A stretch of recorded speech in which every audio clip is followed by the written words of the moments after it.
안녕하세요, 다낭인뿐입니다.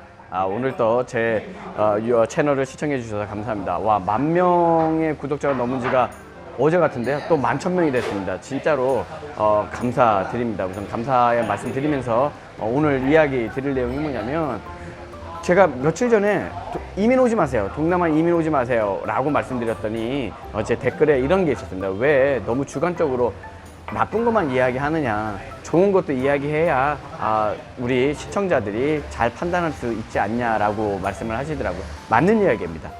그래서 제가 이번에는 동남아에 이민 오면 좋은 점, 베트남에 이민 오면 좋은 점. 우선 베트남은 이민이 없는 나라입니다.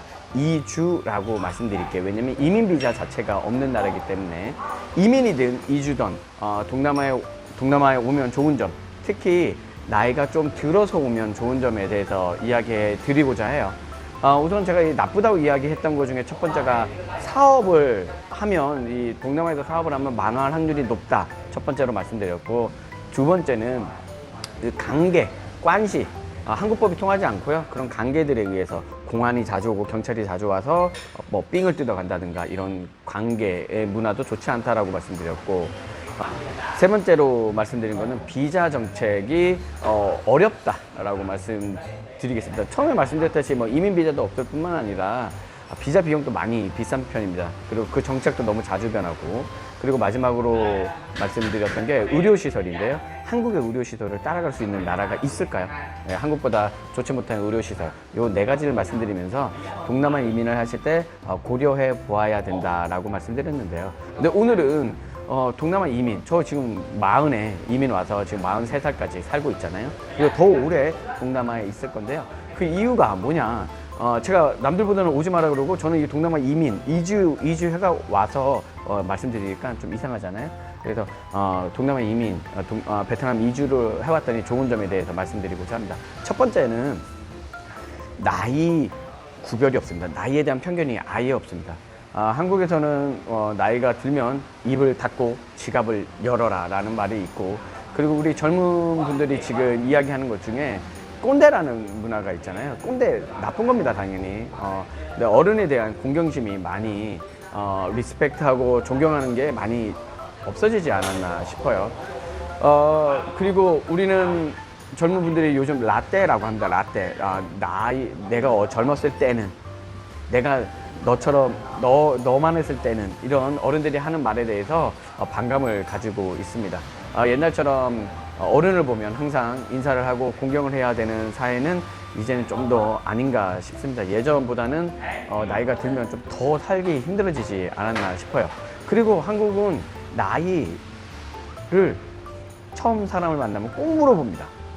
나이가 어떻게 돼? 나이가 어떻게 되십니까? 라고 해서 그 나이에 대한 서열을 짓게 되고요. 그리고 그 나이에 따라서 행동이 또 많이 달라집니다. 나이 든 사람이 너무 젊게 행동을 하면 주책이다, 이런 얘기를 하게 되는데요. 이 외국에 오면, 동남아뿐만 아닐 겁니다. 외국에서는 나이를 묻지 않습니다. 만약에 나이를 물어도 그 사람의 나이를 알아도 그 나이는 숫자에 불과할 뿐이지, 그 나이에 걸맞는 대우를 해주거나 아니면 그런 대우를 바라는 사람도 없습니다. 하지만 외국 나오셔갖고 한인분들을 만나시게 되면 또 나이 이야기를 할 거예요. 나이에 대한 편견이 없는 거, 그리고 누구도 신경 쓰지 않고 살아도 되는 거, 이게 가장 큰 장점이지 않을까 싶습니다. 그리고 두 번째는 한국 사람에 대한 이 베트남의 정서가 상당히 좋습니다. 그러니까 박항서라고 하면 아직 나쁘게 인식하고 계신 분도 있지만 전혀 그렇지 않습니다. 베트남에서 박항서의 이미지가 너무나 좋고, 한국에 대한 이미지가 아주 옛날처럼 무조건적으로 좋은 건 아닙니다. 하지만 한국에 대한 인식이 상당히 좋습니다. 세계 여러 나라가 있지만 한국을 사랑하는 나라에서 사신다면 더 노년이 좋지 않을까, 더 편하지 않을까 말씀드립니다. 세 번째는 이제 제2의 삶을 살기 위해서 40대, 50대, 60대에 해외로 이민, 이주해 오시는 경우가 많으실 거예요. 그때 소중하게 지금까지 벌어둔 돈을 여유가 있으시면 계속 쓰기만 하면 되지만, 뭔가 사업을 해야 되는 경우가 있을 겁니다. 한국에서 해왔던 일을 해외에서 계속 꾸준히 이어가기란 쉽지 않을 겁니다. 만약에 그렇다면 가장 좋은 거지만 새롭게 도전해야 되고 사업을 해야 되는 경우가 있을 건데, 이 나라는 사업하기에는 힘들지만 한국과 똑같이 사업에 성공하기는 어려울 겁니다. 하지만 사업을 시작할 때 초기 자본이 상당히 낮은 편입니다. 다른 유튜버가 이야기했듯이 4,500만 원이면 커피숍을 하나 열 수가 있고요. 너무 아름답습니다. 커피숍을 열 수가 있고, 그리고 약 500만 원 정도의 수익을 올릴 수가 있습니다. 4,500만 원 정도 들었지만 만약에 한국 사람이 와서 그거를 만든다면 뭐 8천만 원 가까이 들 수도 있는 겁니다. 여기 베트남이나라 좀 특수하기 때문에. 하지만 4천만 원이 되었던 8천만 원이 되었던 그 돈을 이용해서 한 달에 500만 원, 600만 원의 수익을 낼 수 있는 아이템이 있는 곳은 이 동남아이지 않을까 싶습니다. 한국에서 카페 하나 개업하시려면 돈이 얼마나 드실까요? 아니면 뭐 치킨집이나 뭐 프랜차이즈 사업을 한다 그래도 내 사업을 해보기는 쉽지 않을 텐데, 동남아 오셔갖고 시장 조사를 좀 하신 다음에 사업에 하기는 다른 곳보다는 진입하기는 더 쉽지 않을까 싶어요. 그리고 다음으로 말씀드릴 부분이 인건비가 저렴합니다. 이게 사업을 할 때도 당연히 들어가는 거지만 동남아 왜 노년에 왜 동남아 사시면 좋냐면, 한국에서는 힘들 수 있습니다. 가정부를 두고 산다는 게. 그런데 가정부가 한 달에 20만 원에서 30만 원이면 가사 업무를 다 해줍니다. 그리고 뭐 4, 50대에 뭐 아기가 있거나 좀 늦은 늦둥이가 있거나 그렇게 되면 아기도 봐줍니다. 예, 아주 뭐 갓난아이부터 초등학생까지 뭐 아기도 봐주고요. 그래서 이런 메이드라고 부르잖아요. 이 베트남에서는 MO이라고 부르죠. 그런 분들이 뭐 아기까지 봐줘도 10만 원 더 준다고 하더라도 20만 원에서 40만 원 정도면 한 달에 내 삶을 아주 보조해 주시는 분들이 항상 옆에 붙어 있습니다. 아주 편하죠. 그리고 차량 서비스를 이야기했는데, 저도 한국에서는 차를 끌고 다녔어요. 차도 비싸고 유지비도 비싸고 주차 문제 신경 써야 되죠. 그런데 여기 오시게 되면 동남아에 오시게 되면 베트남에 오시게 되면 그랩이라는 게 있습니다. 여기 뭐냐면 우리나라로 치면 카카오톡 택시입니다. 근데 이 그랩 아저씨를 저는 순간순간 불러서 쓰는 게 아니고요, 거의 제 기사처럼 씁니다. 저는 소렌토 차량을 갖고 있는 베트남 젊은 친구랑 연결이 되어 있습니다. 카카오톡 연결이 되어 있어서 제가 어디로 간다 하면 그 친구한테 그냥 카톡을 보냅니다. 간단한 영어로 보냅니다. 그러면 저희 집에 와요. 반나절 정도 제 기사를 해주면 2만 원 정도를 내고요. 한 6시간, 7시간 쓰면 3만 원 정도를 내고 있고요. 진짜 하루 종일 쓰면 한 5만 원 정도를 주고 있어요. 근데 요게 뭐 기사비, 주류비, 차량, 뭐 주차비 다 포함입니다. 네, 다 포함입니다. 그래서 생각해보면 아주 편하게 지낼 수 있는 조건이 됩니다. 한국에서 좋은 차에 기사까지 부리면서 사시려면 쉽지 않지 않을까요? 여기는 한 하루에 2만 원에서 3만 원이 되고요. 그것도 필요한 날이 있고 필요 없는 날이 있잖아요. 그러니까 필요한 날만 연락해서 지내면 됩니다. 그래서 가성비가 좋다는 내용 드리고요. 그리고 여기 오시면 돈을 좀 많이 아낄 수 있어요. 왜냐면 뭐 은퇴 이민이라 그래서 돈을 많이 갖고 오시는 분들도 있지만 여기서 벌면서 지내셔야 되는 분들도 있을 수 있잖아요. 그러면 이 체재비가 중요한데요. 만약에 한식만 고집한다면, 제가 예전에 그랬거든요. 한식만 고집한다면 돈이 많이 들어갑니다. 더 비싸요, 한식이. 그런데 베트남이라는 나라는 그 어떤 동남아보다도 음식이 맛있습니다. 그리고 맛이 특이하지가 않아요. 뭐 똠양꿍이나 이런 것처럼 향이 강하거나 그렇지 않기 때문에 현지식 적응하기도 좋고, 그 현지식은 가성비가 엄청나게 좋습니다. 1,000원에서 2,000원이면 식사 한 끼가 가능하고요. 그리고 맛있습니다. 그리고 동남아이기 때문에 과일도 되게 저렴하고요. 그래서 뭐 과일은 진짜 많이 드실 수 있죠. 그리고 마지막으로 말씀드릴 수 있는 부분이 건강 부분이에요. 이게 좀 어폐가 있는 게, 건강, 그러면 아프면 병원 가야 되는데 라고 말씀하시게 되면 한국이 좋습니다. 그거는 부정할 수가 없는데, 우선은 한 가지 말씀드리면 이 동남아, 특히 이 다낭이라는 도시를 보면 미세먼지가 없습니다.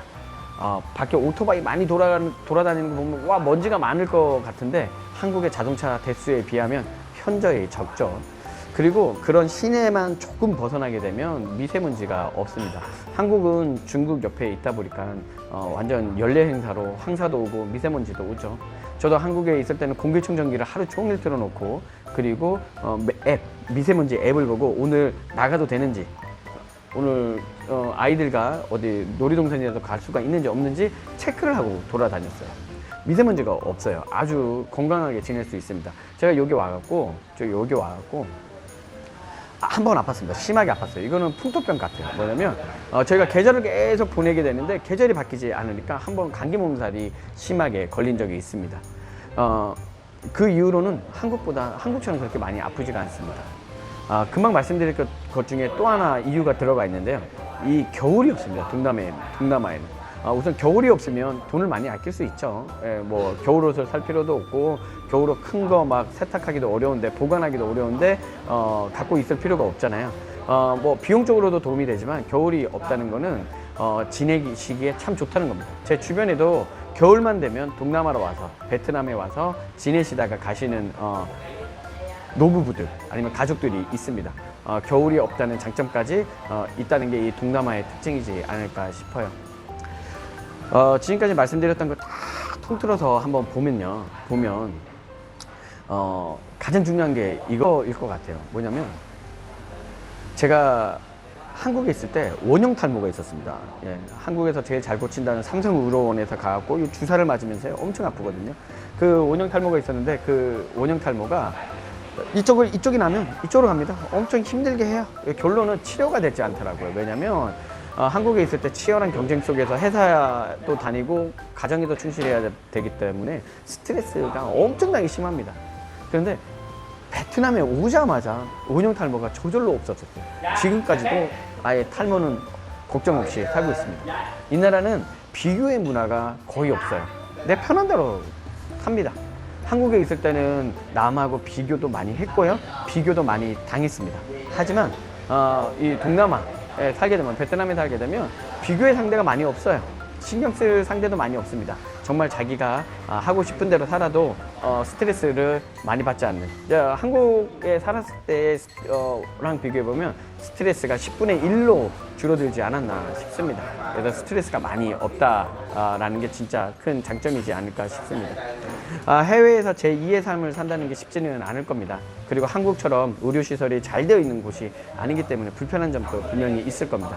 하지만 한국하고 비행기로 6시간, 5시간 반, 뭐 필리핀 같은 경우는 4시간 반이면 이동이 가능합니다. 정말 중요한 병이 있다면 한국으로 들어가셔서 진단을 좀 받으셔도 좋으시고요. 하지만 이 베트남이라는 곳도 외국인 전용 병원이 있고 요금 좀 높습니다. 하지만 외국인 전용 병원, 아주 한국의 삼성의료원 같은 곳도 있고요.